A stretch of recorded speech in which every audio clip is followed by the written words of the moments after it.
Artist dialogue delivery చెప్తున్నప్పుడు ముఖ్యంగా గుర్తుంచుకోవాల్సింది పంక్చువేషన్ పాజెస్.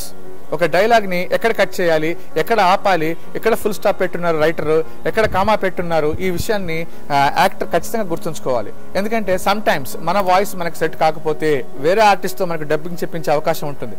అలాంటప్పుడు ఖచ్చితంగా మనం పంక్చువేషన్ పాజెస్ తో డైలాగ్ చెప్పగలిగితే వేరే ఆర్టిస్ట్ వచ్చినప్పుడు కూడా సింక్ నీట్గా అయ్యే అవకాశం ఉంది.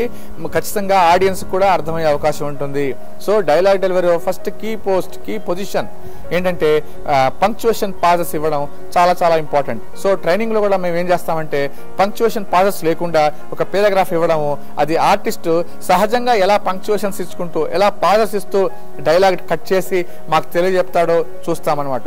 సో ఫ్రెండ్స్, డైలాగ్ డెలివరీలో most important thing punctuation pauses. దీన్ని ఇమోషనల్గా ఏ విధంగా చెప్పాలనేది మనకు డైరెక్టర్ రైటర్ ఇచ్చిన ఆధారంగానే మనం ఇమోషనల్గా చెప్పుకుంటాం.